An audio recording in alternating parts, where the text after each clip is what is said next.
Welcome to Shor Machshava on the Daf. We're holding in Zevachim Daf Chof. The Gemara Daf brings that bin cutting also Muchni lekir. He made this wheel for the kior to be able to lower it into the water. That's how Rashi explains. That is the Muchni that he did. And the reason is Shlo Yumeimov Nifsolim Belino, so the water of the kior won't become pasul Belino. And this Gemara, we have an idea or two ideas based on Chasidus, which seem to be the exact opposite ideas from each other. The first is the Noam Elimelech Melech in Pashke Siso. Says one knows that he's not supposed to enjoy too much this oilam. He's not supposed to enjoy oilam hazeh. So he says, you know what? If so, I will be completely parish. I'll completely separate myself from any oilam hazeh. I won't have nothing to do with this world.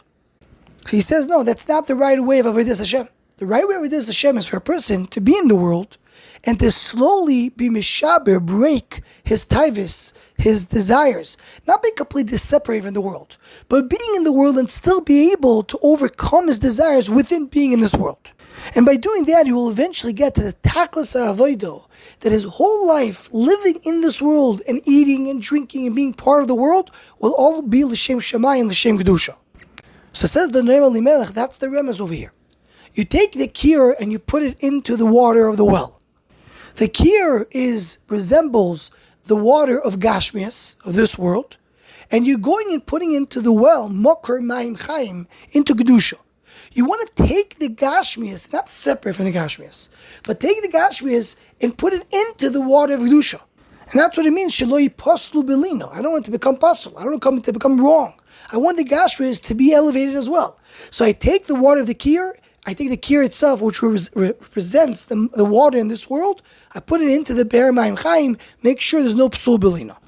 And he goes on to say, that's why the night, because Psul Belina during the night is Olam Hazeh. Meaning in this world, the place of Gashmias, that's where the Gashmias can go wrong. So you have to make sure that you put it into the big water and not let the Gashmias fall apart. That's one shot. On the other hand, we have the Be'er Moshe. The Be'er Moshe is Rav Moshe Hopstein, who was the son of the Magid Mikoznitz, and he was a Talmud of Rav Melech. But he says something that seems to be the exact opposite. He starts by bringing an idea from his father, and he goes in to develop it himself, and it's very much negia to Inyan Yom of the days after Yom Kippur. He says, what does it mean, Ben Kotin? Ben Kotin means Oshon Katros. Sometimes a person is in a time of godless, take for example, being Yom Kippur. Person is inspired. He's really interested in doing the right thing. But then comes times of godless, he loses a little bit of inspiration. He loses a little bit of excitement. He's right now in a little smaller state. That's the name Ben Kotin, referring to Katras. So the avodah is that even when you're in a place of Katnas, don't lose completely where you were. Still have something attached to the levels that you were at. You're not going to be in that same level and same inspiration, but at least connect it somewhat. He brings an example. Moshe Rabbeinu was in the mountain. Arboim Yom Arboim Laila did not eat, did not drink. He came back to this world. He became back a human being. He has to eat and drink. But he still was connected to a much higher level. Koran or Panov. He has the shiny face. He belongs to a higher place. So he says the kior refers to the water of Kedusha. And when it goes down into the bar, meaning it's representing when the Kedusha comes down to a lower level, the bar refers to Olam Hazeh. So he's going into this world, you still wanted to keep the Kedusha. So you don't want it to become Pasul Belino. You wanted to keep the higher level they always had before. That's what the Gemara is telling us. Ben Kotin, when a person in the time of Katnos, what he did, it was a Muchni. What's a Muchni? When it goes down, when the water goes down, there's a way to keep it intact, to keep the Kedusha there. To keep it, when the higher level, it was in the Kir in Beis Hamikdash, it was Kaddish. Now comes the night, and you bring it down, you make sure to keep the Kedusha by connecting it to the Be'er Mayim Chaim.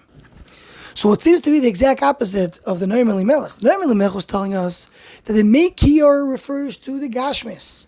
And it means that even when you have the Gashmis, you have to connect it to Kedusha. According to the Be'er Moshe, the Meikir refers to the Ruchnius, to the higher level. And when you bring it down to this world, you want to still have that Kedusha remain with it. So two things that seem to be a little bit of opposite, but two drushes that you could darshan from this concept of Ben Kotin that made the Muchni Lakir. To join and sponsor the Shomachshava Shiurim, please email shomachshava@gmail.com.